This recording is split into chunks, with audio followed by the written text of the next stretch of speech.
On this day in 1984, exactly 40 years ago, Much Music went on the air at 6 p.m. After a short from 1923 and Christopher Ward and J.D. Roberts bursting through a screen, they threw to Rush's The Enemy Within, and the Much era was underway.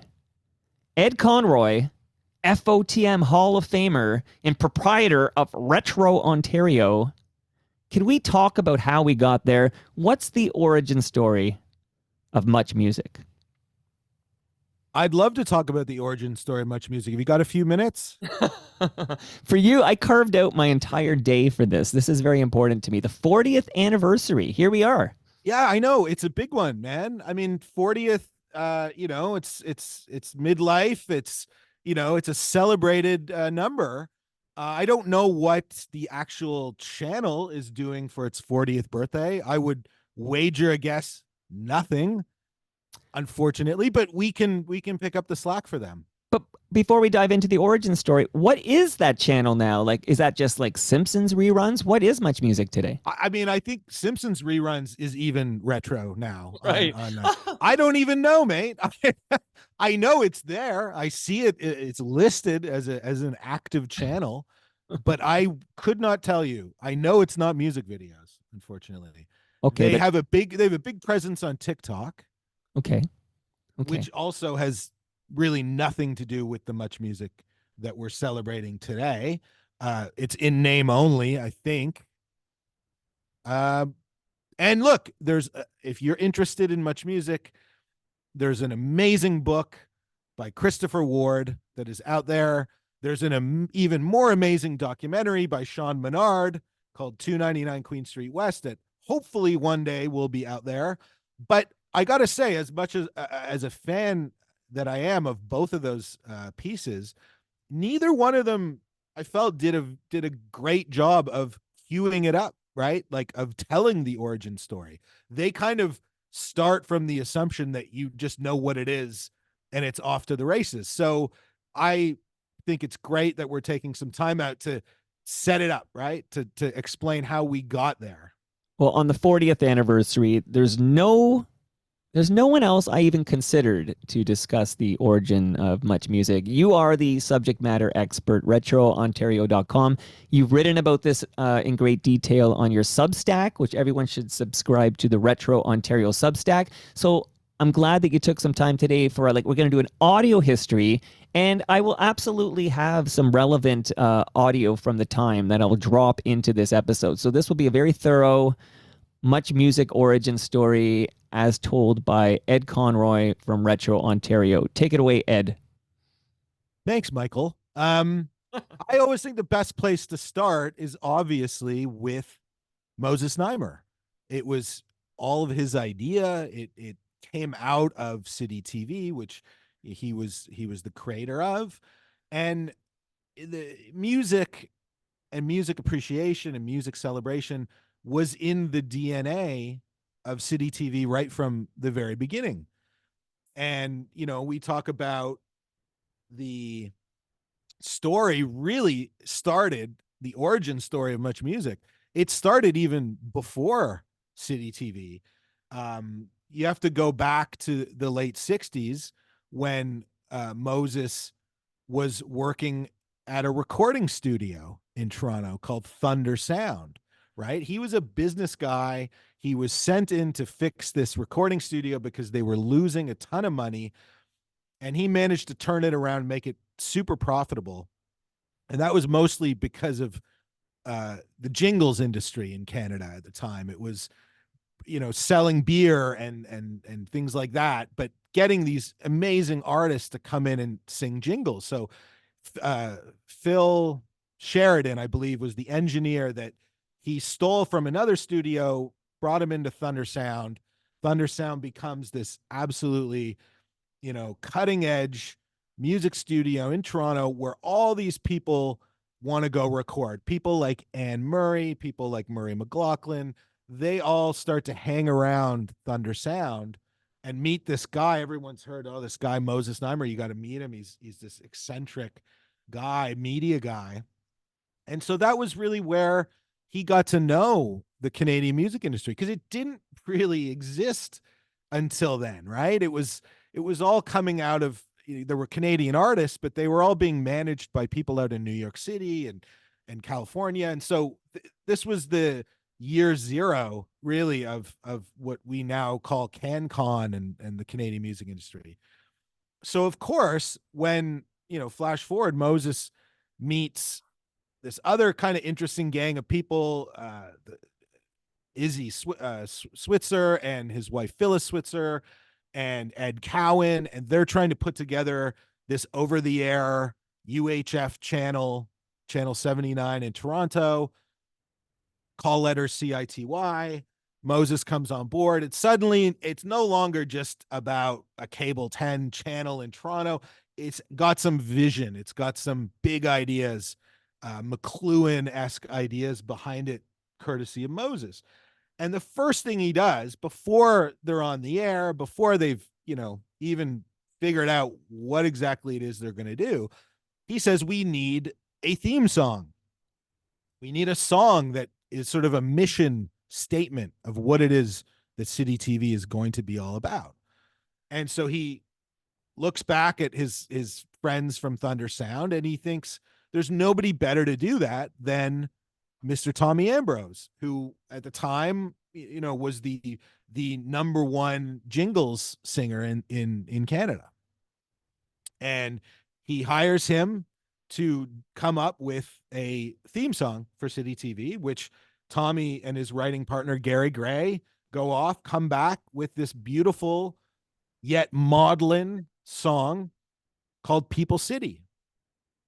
And that was the very first thing when City TV went on the air, September 29th, 1972, was basically a music video.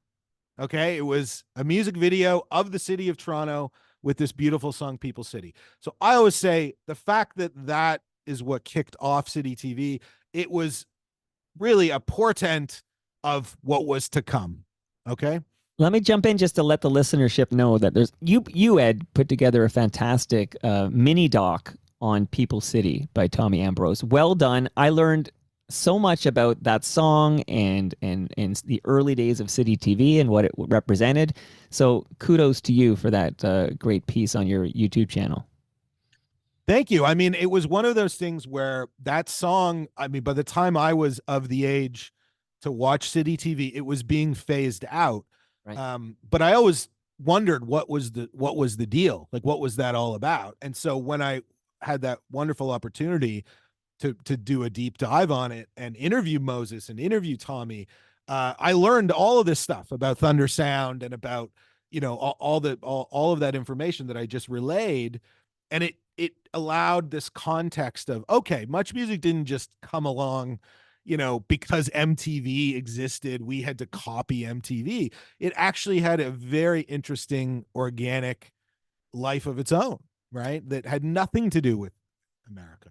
So as we track the timelines here on our way to 1984, let's just mention the fact that the launch of City TV, channel 79, cable 7, was in 1972. That's right. And when you look back, unfortunately, there's not much of this material that's survived.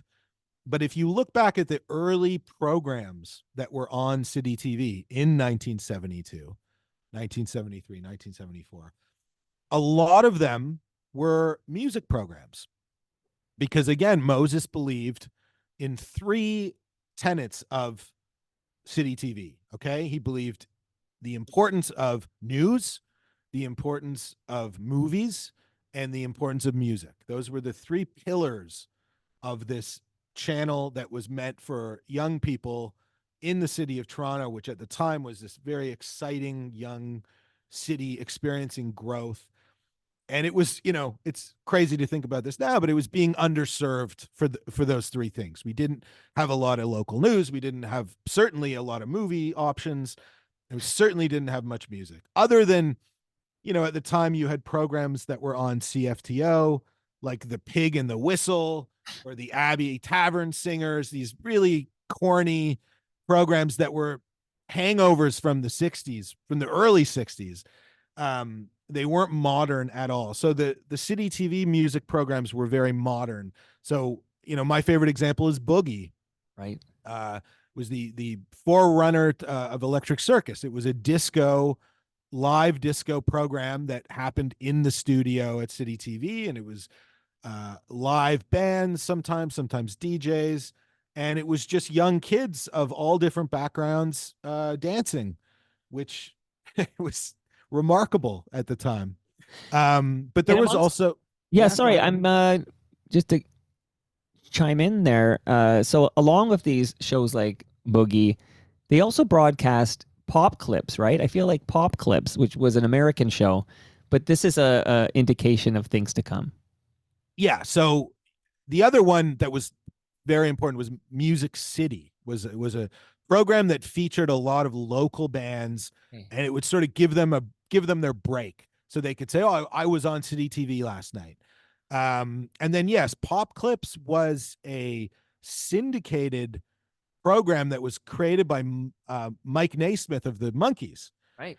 Something, this is like a trivia pursuit question. Like, a lot of people attribute him to basically inventing music video as a genre, which is bananas, really. But they would use Pop Clips, which thankfully somebody decided to call music videos, because I think they were going down that road of calling all of them Pop Clips, which Right. is lame. But they were running music videos between movies and such. So if a movie ran short and they had 10 minutes between the movie ending and the news starting, they would run music videos. So, I've spoken to Moses many times over the years.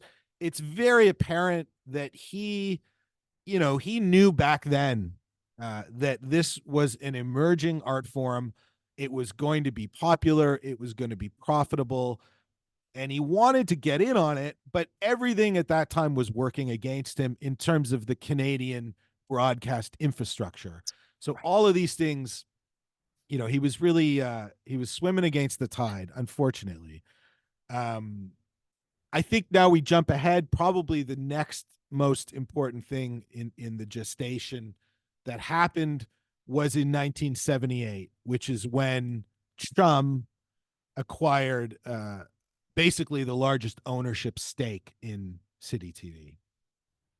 Because City TV, let's be honest, they were not doing very good the first 4 years, 5 years. They had a lot of trouble selling advertising. They had a lot of problems with reception. So you had to kind of be in the downtown core to receive City TV. When the CN Tower finally went up, they got a transmitter up there that helped get the signal out a bit further. But these were big issues because you can't sell ads if you're only reaching a small portion of a metropolitan area. So Interesting. so yeah, Chum comes along, puts some money in. Uh, Alan Waters and Moses, famously get on like a house on fire, and they start talking about what can we do, what assets does Chum have that can help City TV, and what can we do that's innovative. So they come up with this idea because of Music City, the program I mentioned earlier. What can we do to take Music City to the next level? Why don't we broadcast concerts, like full concerts that are happening in Toronto, and then we can simulcast the concert on Chum on the radio in stereo? Wow. Is next level, because obviously everything was mono up until this point. So they come up with this concept and they call it the new music. The new music was originally concerts. So the very See, I only learned this from you on your Substack. I had no idea the original concept for the new music. yes, it's been lost in the mythologizing, of course, that goes along with the real new music is, the JD and Genie, Right. untouchable. But the original run of new music was concerts that were simulcast on Chum. And we're talking about like Bruce Coburn and Murray McLaughlin, Downchild Blues Band, Carol Pope, Max Carol Pope, Webster. Max Webster, and they weren't they they were very eclectic in these bands, right? It wasn't all just rock and roll. They did the Canadian brass, They did these kind of cheesy lounge guys sometimes. Um, so it was a mixture, right? It was very very cool, very eclectic, and obviously caught on. But this whole idea of music journalism was very new, and of course, enter from stage left, Mr. John Martin. Okay, Right. the other architect of much music, and he was, of course, from Manchester. The most exciting city in the world in terms of music at that time. And much like our friend Peter Gross, fellow FOTM Hall of Famer, Ed, he was driving a taxi, right? Yeah, it's funny. I don't know. I don't really take taxis anymore if this still is a thing, but I feel like in Toronto in the 70s, yeah, you had a really good opportunity. If you got in a taxi, you're going to end up with somebody that is very interesting, that Right. is, that's got ideas for programs and such. Um, so yeah, but happenstance, Moses ends up in a taxi, and his driver's this crazy, Manchester fellow who is going on about, I got a great idea for a program, is basically taking what was at the time the cutting edge music journalism paper in the UK, was called the New Music Express, or the NME, and turning it into a show. I mean, it wasn't rocket science, and it was probably one of those things where he was frustrated that nobody else had done that, because wow, there's all these bands and all this insane stuff happening, but nobody's really talking about it on television. You have to buy a newspaper or a magazine to read about it. So of course Moses is interested in characters. He always has been, and he likes this guy. And so he says, "Oh, sure, let's take a shot on this." And of course, JD Roberts was part of the New Music concert series, because he would introduce the bands when they were in the studio. So they already had JD. Jeannie Becker, I believe, was at Chum at the time, and was, it was all, they were all in the orbit of each other. And so John Martin comes in, packages up this program called the New Music, hits in the fall of 79, and just absolutely blows up. Like, absolutely blows up, because nobody has seen a television program quite like this before. And Ed, like bootleg videotapes of the new music would find their way to New York City, right? This is the legend. This is the legend, and I think there's a lot of truth to it, that you had people in New York. Robert Pittman, his name comes up quite a lot. He was basically the architect of MTV, but he was also doing stuff in New York City on WNBC, and he was watching VHS tapes, VHS recordings of the new music. And like a lot of Canadian culture, I think people from around the world steal it, because they just think, well, no one's really going to notice, no one's going to know where this came from. But basically the formula was, it wasn't just the journalism, like that was a big part of it, but it was news on bands that are touring. It was bits of music videos. It was bits of concert performance. Like, it was, you know what I mean? It was a hodgepodge of music, and again, not catering to any one genre. So it was, if you're a fan of music, you're gonna dig this show. So, if you will, it was a television version of Rolling Stone magazine. Yes. Now, I mean, Rolling Stone, I would argue, was a little bit more political than the NME. I mean, they were all political, I guess, ultimately, but I think they avoided the comparisons to Rolling Stone, just because they didn't want, again, to be stuck in that American uh orbit, right? Of everything, something having to do with the Vietnam War, or all those things. They wanted it to be about Toronto and about these exciting British bands, because this is when the new wave and post punk and ska and was happening, and then you had all this amazing reggae and raga that was coming up from the Jamaican artists. And so I think they wanted to avoid just being covering American bands. Um, so, Right. anyways, yeah, new music, absolutely. People still talk about it.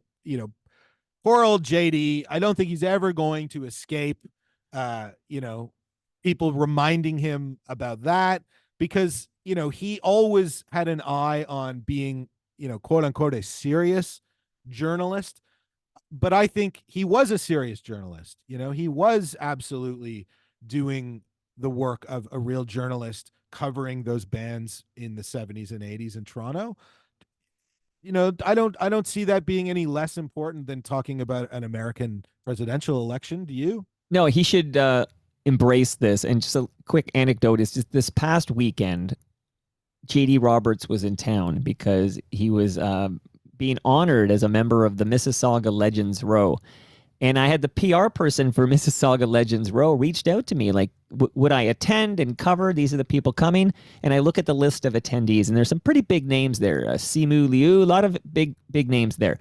But the name that jumped out at me was JD Roberts because I've been trying to get JD Roberts on Toronto Mike for many years, and he doesn't seem particularly interested, even though Jeannie Becker's been on, and that was fantastic. But bottom line is, I said to the PR person, I will sing the praises of Mississauga Legends Row from the rooftops on Toronto Mike, on my blog, everywhere. If you can get me a one-on-one with JD Roberts, and she very nicely said, "Let me see what I can do." I only heard crickets after that, so he's not yet an FOTM, but he was in town just about a week ago. You know what? I have heard through, you know, mutual friends, he is not, it's not that he doesn't want to talk about these things. I mean, I saw him on, I think it was Q, maybe years and years ago. Um, and he was talking about it. He was talking about Much Music and he was talking about new music and all that. I think what happens is he's afraid that people are going to start saying, "Oh, why you a right wing, Right, Trump stuff, yeah, Trump guy and all sure. this stuff," and then he ends up getting caught up in arguing about that, and it goes totally off topic. Now, little anecdote: I've messaged him on Instagram. He always writes me back. I posted a picture of him once, and you know he wrote me and said thank you. So you know I think he's proud of what he did, and of course he's on a much larger stage on Right. Fox News than he ever was here. But yeah, I think the work that he did was crucial because it really did inform all of the stuff that came after. So here we are, Well, and I'm 1980. just going to send a message to JD. He might be listening right now to tell JD, if you only knew, sir, how disinterested I am in talking about Donald Trump. If you only knew my interest level on discussing your work at Fox News and covering Donald Trump's presidential run is near zero. So I'm just letting JD Roberts know I want to talk about 1979. But Ed, as I pass the baton back to you, we're talking about Much Music turning 40 years old today. But when we look back at that date, August 31st, 1984, another station in the United States had already been on the air for over 3 years. We forget that MTV launches in August 1981. That's right. And a lot of people in Toronto and in the rest of the country had these gigantic satellite dishes. I don't know if you remember that, the blight, you know, of Of many a course. backyard. And so these people were watching Much Music. A lot of bars in the city would advertise, MTV. They would advertise, we have a satellite, we're showing MTV, and you'd go and, you know, they'd have it playing in there. It was a big deal. And in Toronto, in terms of broadcast, the only other outlet other than City TV that was showing music videos was Channel 47, Cable 4, also known at the time as CFMT. And they had these kind of low budget, like ultra low budget shows. That I think the first one was called Metro Hits, and I believe he was on your program. He's unfortunately now gone. Bob Segarini Yes, sir. was a host of I think Metro Hits for a little while. Samantha Taylor before the big MTV, CFMT shows started to hit, she was on Metro Hits. So clearly, you know, this infrastructure for wanting to show music videos was really kicking off in the city. And Moses, of course, wanted to get in front of that and had wanted to get in front of that for ages, but he'd been held back because of the CRTC and what was allowed and what wasn't allowed. And he actually took a meeting or took a bunch of meetings with Robert Pittman in New York because he thought, okay, well, if I can't do my own thing, then at least can I simulcast MTV? And I think the pitch was City TV would show movies until midnight, and then City TV would basically air MTV from midnight until 5 a.m. or 6 a.m., and then it would go back to City TV. They couldn't come to a deal. If you ever or when you get Moses on Toronto Mike, you got to ask him to tell you the story. I will not do it because it's epic about this negotiation he had with Robert Pittman. It's a classic story, but anyways, it didn't work out. And so that idea got shelved. And then again, he's back to square one of, well, what are we going to do? Can I ask a question about Robert Pittman? That legend we spoke of earlier about these VHS cassettes making their way to New York City. And these VHS cassettes, of course, had the new music on it with J.D. Roberts and Jeannie Becker. Legend has it, Mr. Pittman got his mitts on one of those cassette tapes, and possibly we could connect a line from the new music to MTV. Yeah, 100%. No, I mean, I don't even think he would deny that it wasn't the entire idea, but it was a huge part of it, and it executed what until that point was a theory that this can actually work. Right. And so, I've looked, now with the ability to go through old tapes and you can see it. It's on YouTube. You can look at those early days of MTV in 1981. And it was very, very different. I mean, it was boring. It was like people sitting in a studio that looked like it was on the 20th floor of some building in New York City and just reading names. Next is this, and then we'll have this. I mean, it was like a radio station with no personality and no visuals, and that's what it was. Okay, so it's funny. We'll get to this, obviously, but growing up, we always heard that MTV was just the most incredible thing, and you'd see it in Hollywood movies. I was thinking about in Ferris Bueller, there's a bit, you see an MTV bumper. And we always thought, oh man, we are just getting ripped off up here in Canada. Like we're being denied this amazing cultural institution called MTV.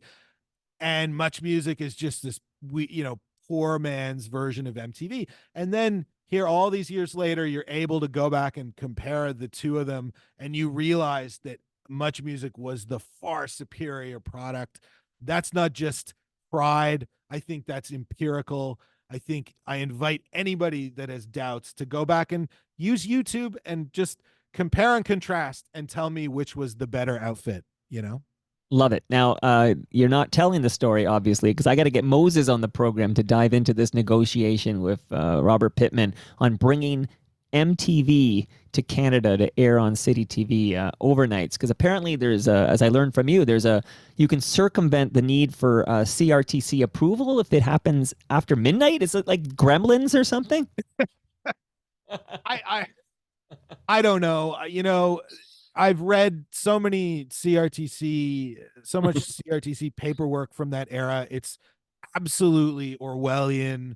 It's mind-numbing. It's so stupid and so frustrating because you start to get a sense, as great as our television was, it could have been even better if they just let the creators cook, you know what I mean?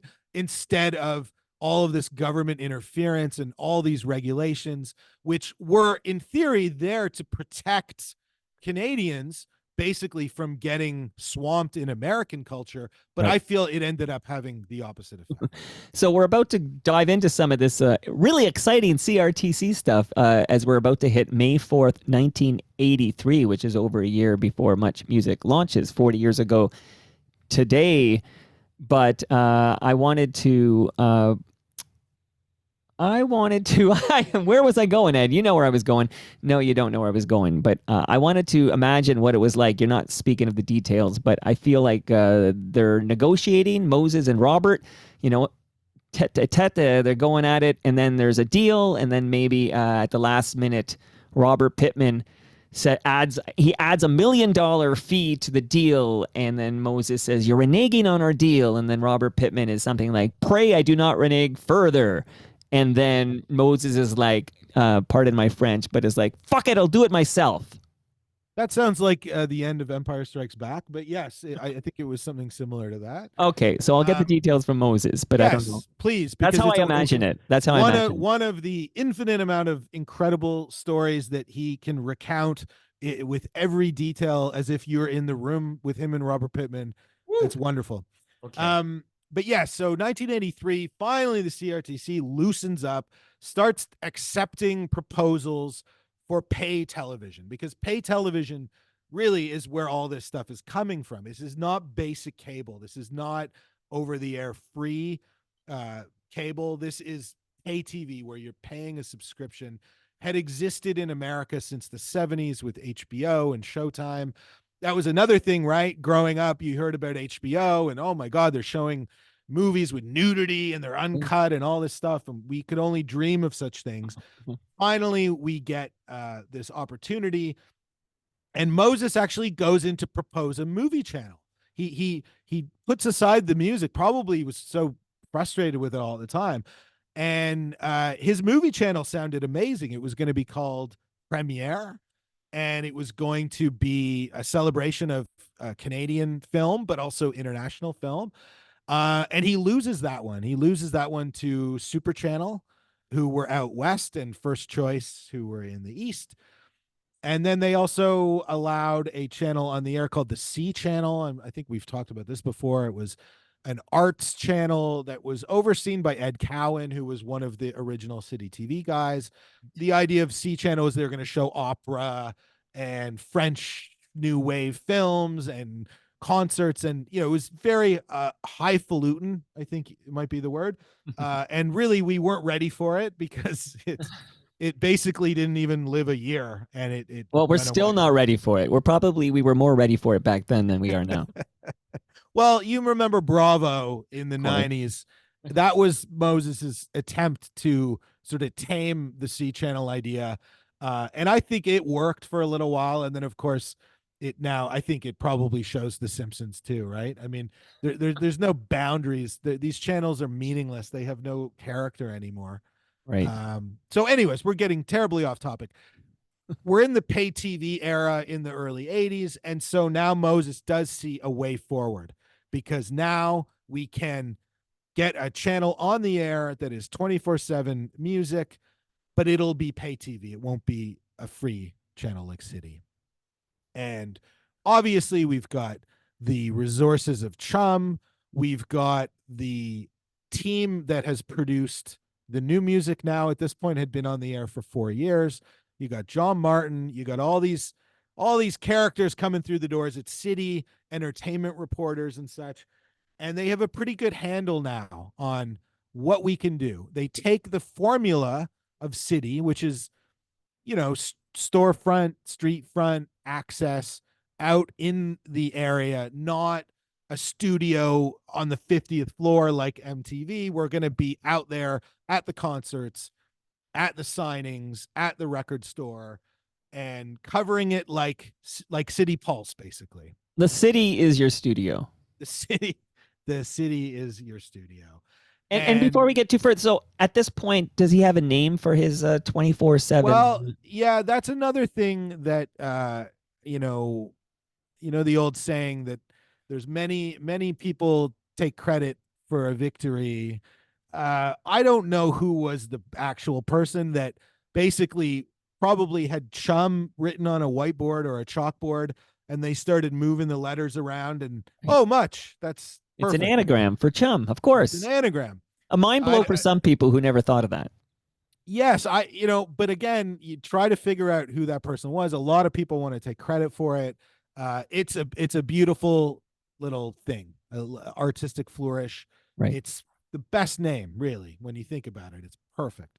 And so they get it. They had a couple of other people were pitching music channels. Famously, there was one guy, I have a bit of footage of this on my channel. There was a guy from Quebec that wanted to do a music channel that was basically hosted by puppets. And the idea was that you could then dub it into any language and sell it around the world. And they were really scary looking puppets. But I guess in his pitch was just these puppets would queue up a music video and that's all it was. So of course it wasn't very serious competition.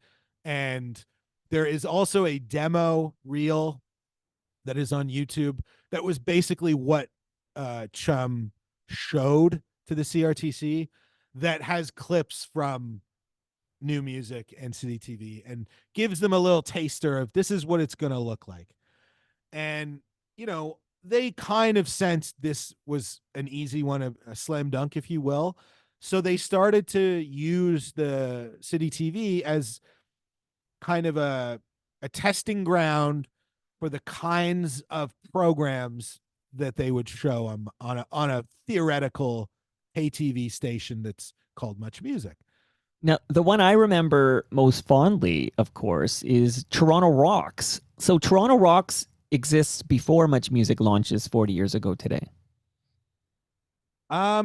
Or is it Yes. a tie? Like I just think of Toronto Rocks from this Toronto era. Rocks came on before MuchMusic. It started in January of 84 Okay. or maybe February of 84. Okay. But you got to remember, I mean, yes, it had John Major, who I never understand why he wasn't one of the first VJs on Much, because he had been a VJ at CFMT on video hits with Samantha Taylor. And he was obviously What you mean video singles? It was called Video Hits. Oh, on CFMT? I feel like CBC was video. That hits. was the CBC. So you're correct. Okay, CFMT is video singles. Look, we got to print the facts on this program. No, you're right, man. They're And how do you say John's last name? Because forever, the late great, I've been calling him John Major. But you've got John Major. Now. Oh, John Major. Oh, I thought maybe it was Mahor or something. Like I've been butchering it for 40 years. But please continue. No, it's John Major.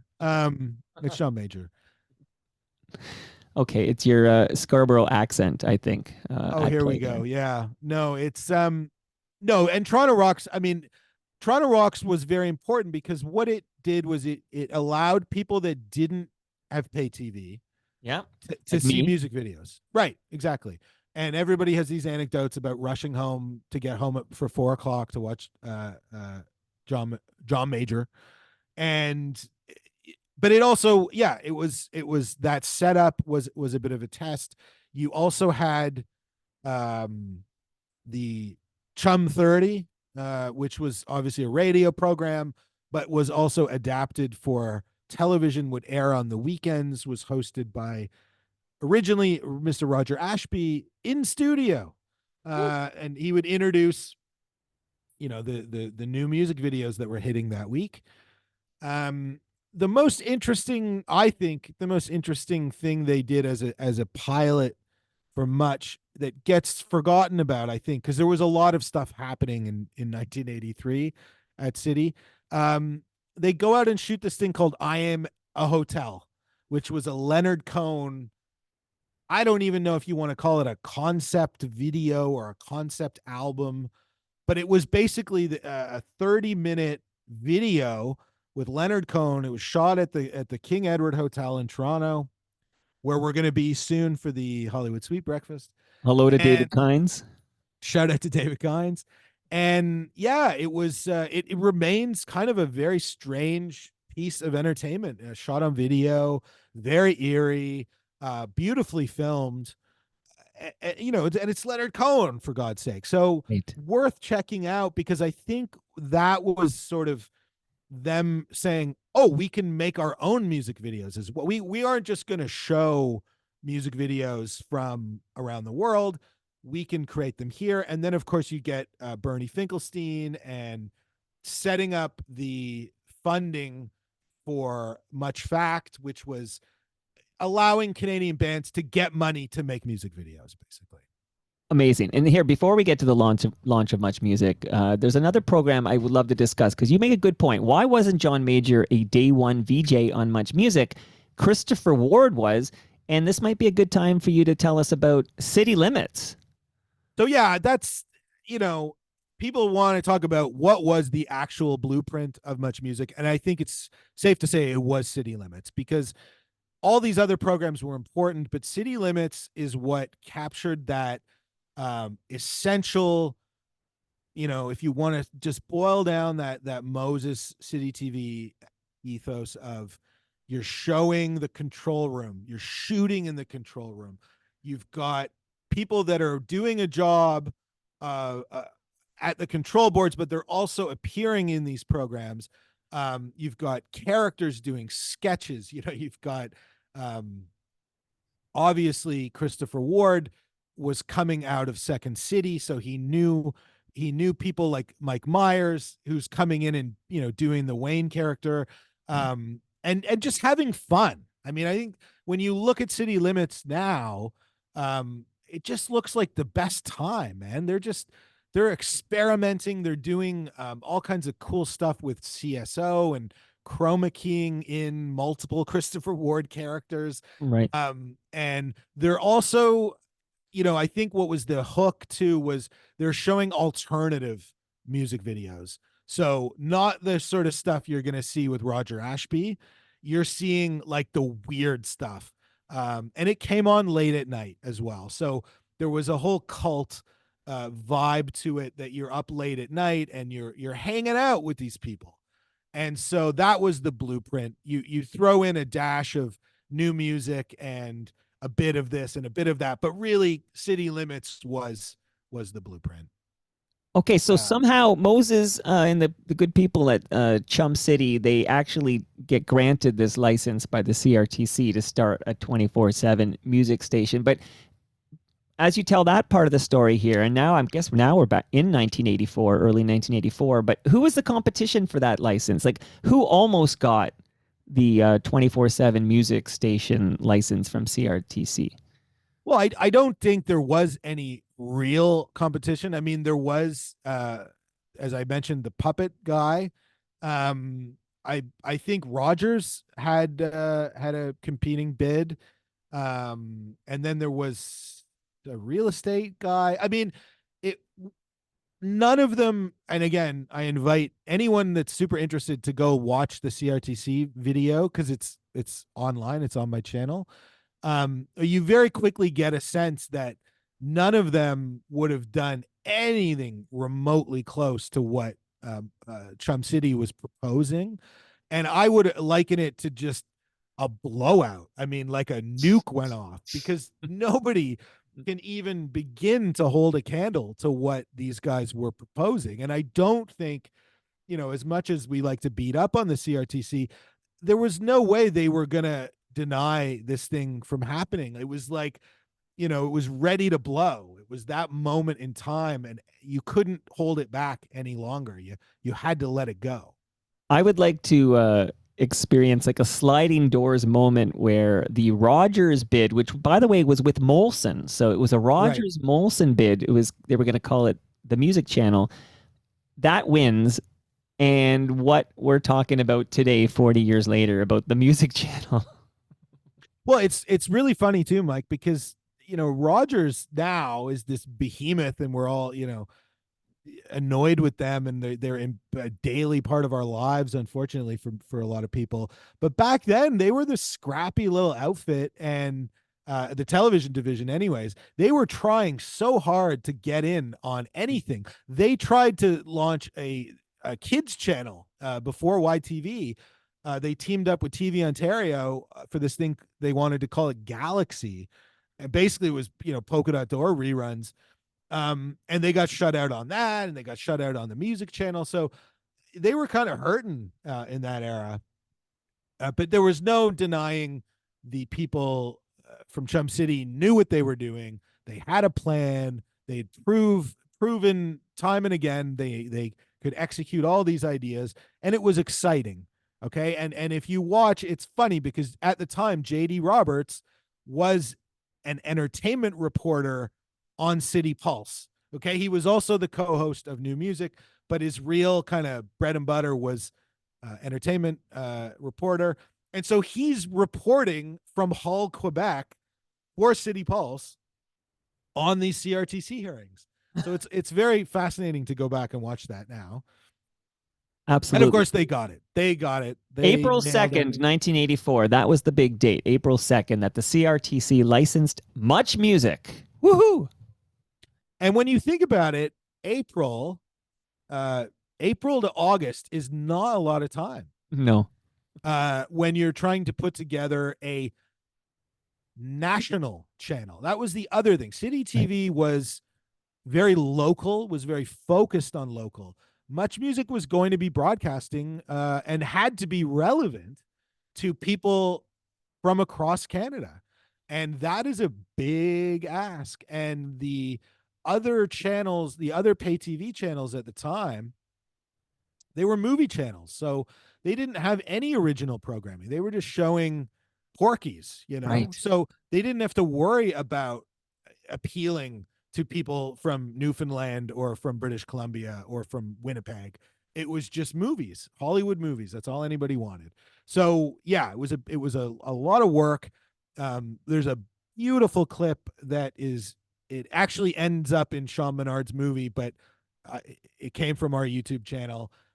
That is looking at the night before they go on air, and this is when they're at 99 Queen Street East. Is long before 299. And if you ever see that building, I mean, that was a pretty small building that City TV and then Much Music was housed in. And I think Much Music was on the third floor and Pulse was on the fourth floor. I could be wrong. Peter Gross would know that. But you know, it was a horrible old service elevator that was breaking down all the time. And you got to imagine this is when smoking was still allowed in buildings. So there's probably just a plume of smoke in every room you go into. There's stacks of tapes everywhere and old 3/4 inch VCRs everywhere. And it's like chaos. And they're trying to put all this together. And okay, so they had Christopher Ward obviously was promoted from doing City Limits. City Limits remained as a program that aired on City TV as well, but it also aired on Much Music. Right. JD Roberts got the gig. I've never been able to understand those auditions because yes, John Major seemed like a no-brainer. Our good mutual friend Joel Goldberg seemed like a no-brainer. He was Right. doing Jay Gold stuff, you know, around then. Samantha Taylor seems like a no-brainer. There must have been a reason. I don't know if it was that they just couldn't come to some agreement with Moses or what exactly happened. But yeah, it starts off, it's basically two dudes. They get Jeannie Becker in there, but she's not a VJ. Right. She's a reporter for what they call Rock Flash. And Rock Flash was the sort of city pulse of Much Music, if you will, a Right. one-person city pulse that would show up and say, yeah, Michael Jackson just announced today he has a new album coming out next year, and ZZ Top will be touring and blah, blah, blah, all that kind of thing. Rock Flash would evolve to become Rapid Facts, right? That is correct. That is correct. And that was hosted by Monica Diol and many others. But also, I think after Jeannie left, it was Denise Donlin, maybe? Yes, but before her, Huh. it was oh goodness, KCC. Of course, Kim Clark Champness. Love that guy. He was the host, and he That makes was sense. yeah, he was amazing. But yeah, when it started, that infamous opening night 40 years ago tonight, if you were lucky enough to have pay TV, and not very many people did have pay TV, Right. you saw this party. They had this giant party at 99 Queen, and it was the most random people that showed up to this party. You had a lot of bands, of course. I'm sure Rob Bruce was there. I mean, they premiered "Tell No Lies" by the Spoons. That was one of the first music videos they showed that night. Well, but I'll they ask had, him. yeah, you should ask him because that was as an infamous party. Eugene Levy is there. So it's like a mixture of bands and sort of Canadian personalities, and obviously executives and music label people. And there's all kinds of technical difficulties, of course. So cameras are cutting out and and zooming in on things that they shouldn't be. And I think David Kynes might have been the floor director that night. He Wow. knows a lot about how crazy that first night was. And there's clips of it around, but it is kind of lost, man. It's not in the Much archives.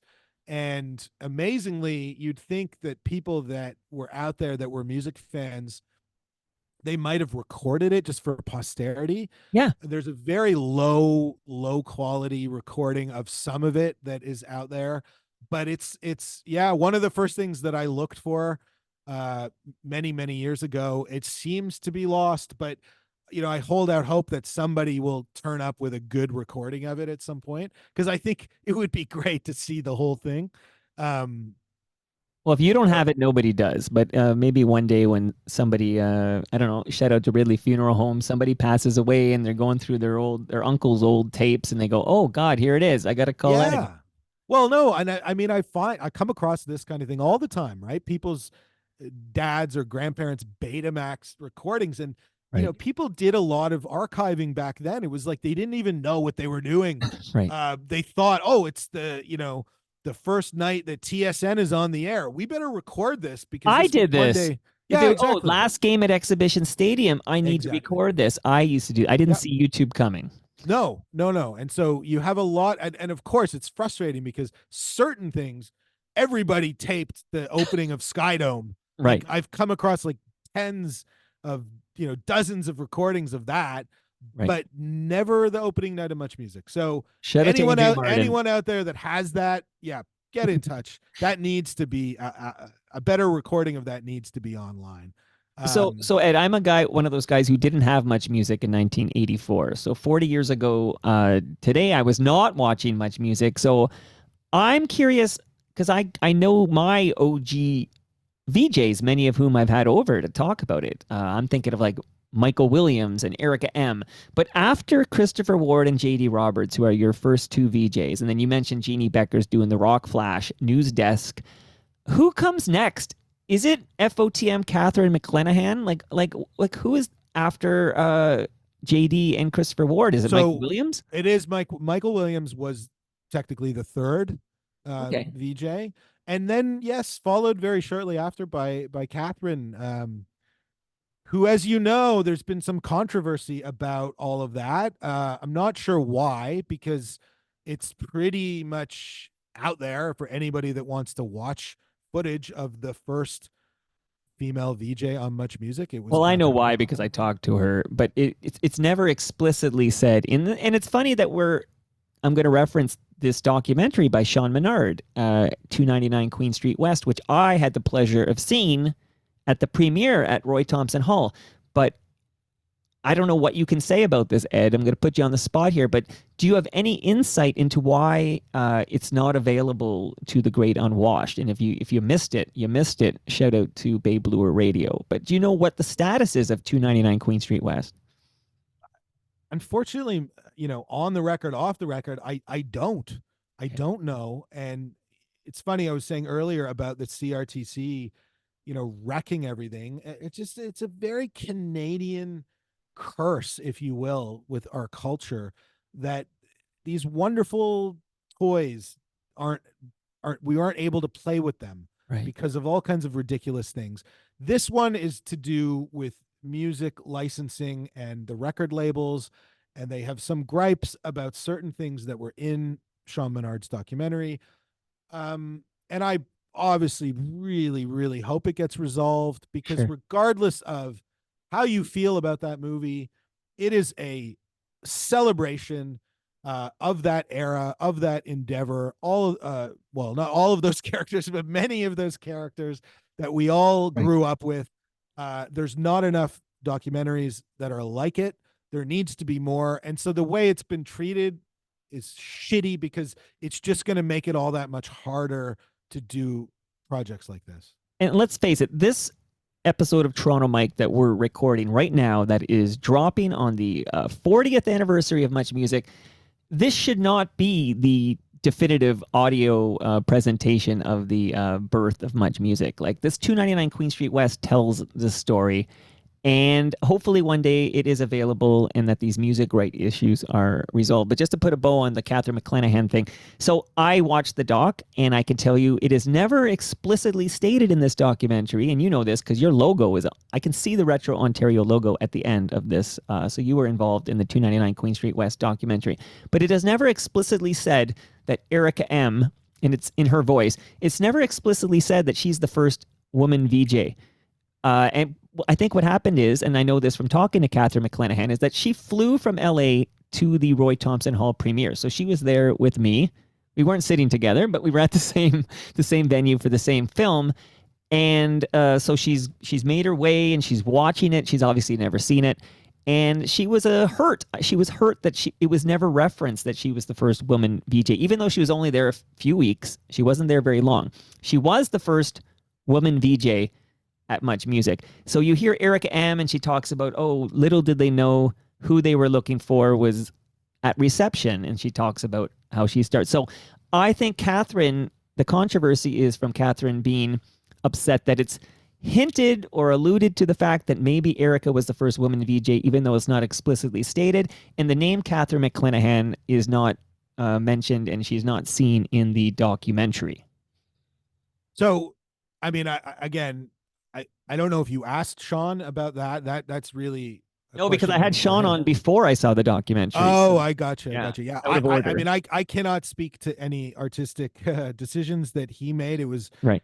His film, and it's a beautiful film. I think Michael Williams had a great quote about it, and it might have even been on your podcast afterwards, where he said that he hoped the release of this film was going to sort of jumpstart a whole bunch of other TV series or documentaries or books or podcasts or whatever that would all look at this from different angles. And wasn't that great? Because you can never say this one thing is the definitive history of anything.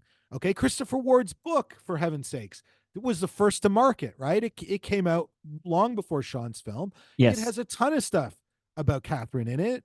Probably because they were friends or they are friends.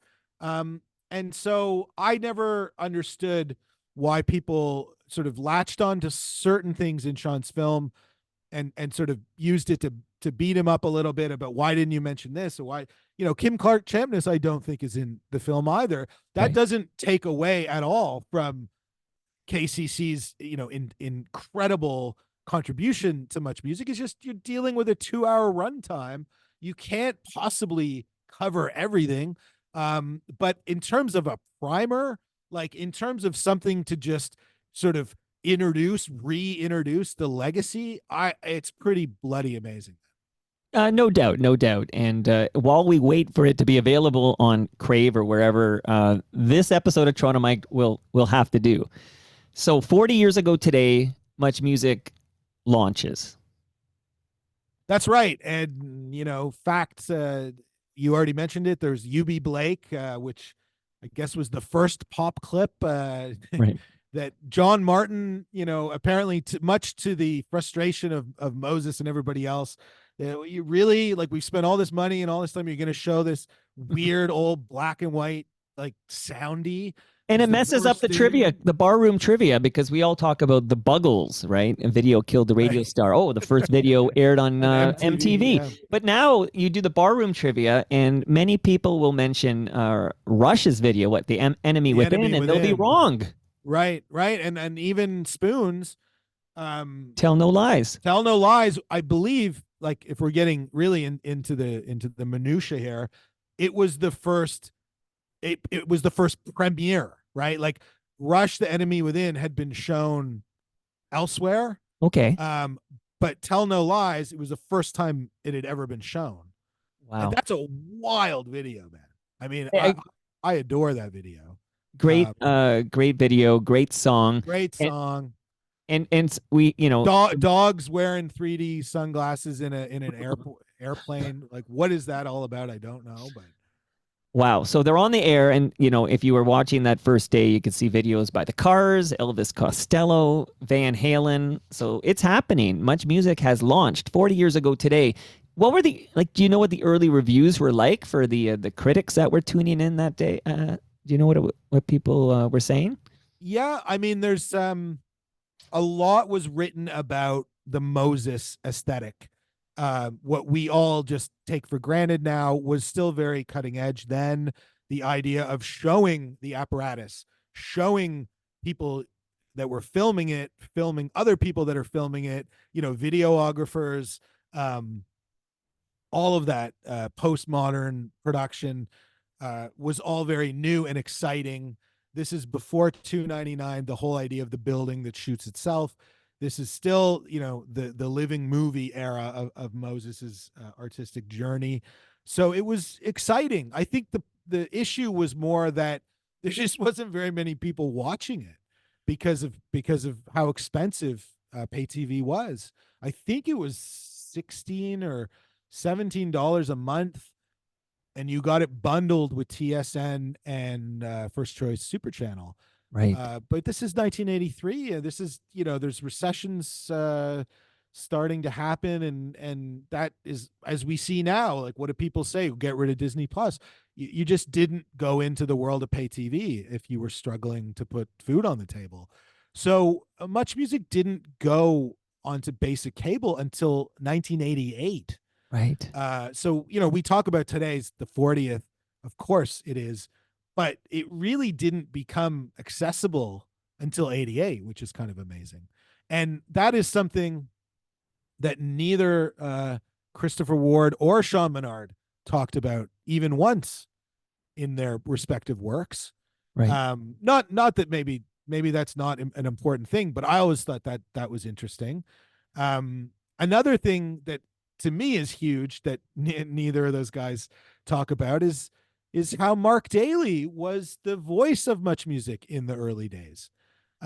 Obviously, he's best known as the voice of City TV, but he was doing all of the on-air promos for Much, really up until Steve Anthony shows up in '87. So he was, doing double, triple, quadruple duty on all that. So as a kid, I didn't have pay TV either, but I saw those commercials, and it was Mark Daly. And City TV would run Much Music sometimes after midnight to give you a little taster. Yeah. I don't So remember this. yeah, so that is the reason why, thankfully, I have recordings Right. from the first year, is from people that were recording, Invasion of the Body Snatchers at midnight on City TV, and then it ended, and then you'd get half an hour of just raw feed of Much Music. What I remember is the free preview weekends. That Yes, I which were remember. huge, of Because course. I had to make sure I had a bunch of blank VHS cassettes to record the Supergirl and all those movies I was going to catch on First Choice. Yeah, no, and of course, what we talked about a while ago in the episode, what was originally the new music, the concerts that were simulcast became known as the Big Ticket, and that was a very big part of original Much Music. These concerts from across Canada and then eventually across the world that were, massive, massive shows. And it wasn't, the Much Music. I think Sean's movie does a great job of, it really leans into this idea that Much Music is like Saturday Night Live. Uh, Depends on your age and your interest, what era you think is the definitive, right? Of course. It's different for him. It was that late '90s era, right? Of um, of Strombo and Jennifer that. Hollett, maybe. Who? Yeah, I think that's that. He's a young guy, Sure. not like us old toots that are talking about Michael Williams Well, we and need our JD. our Michael Williams, our Erica M, our Steve Anthony. This is our Much Music. Yeah, I mean, even Steve Anthony, I think of him as new because he replaced JD. JD to me was Much Music. I mean, he Whatever was. happened to that JD fellow? I don't know, man. I don't know. But look, it was an exciting time. Again, I just say go on, spend a little bit of time on this anniversary, looking at old clips on YouTube, because There was nothing like it. There will never be anything like it again. It was fun. Music at the time was so exciting. It felt like every day there was something new happening, and a sound or a kind of music you'd never heard before. And now music is like turning on the tap and getting a glass of water. It doesn't really mean anything, right? It's just there. So when you're searching for those clips from the early days of Much, you start that journey on the official Retro Ontario YouTube channel. And 40 years ago today, Much Music launched, and I think this was an excellent, thorough origin story retelling by you, and you did a great job. And I just want to say I'm honored you gave me over an hour of your life to walk through this, and I'm excited to be sharing this with the listenership. Well, thank you, Michael. The pleasure is all mine. And again, it's something as Canadians we should be proud of, and we should talk more about it. I know you continue to invite people on your amazing podcast that worked there, that were in front of the camera, behind the camera, because there's just all of these amazing stories and all these amazing characters. So yeah, let's keep celebrating that, Mike. And Moses, you're next, buddy. I'm coming for you.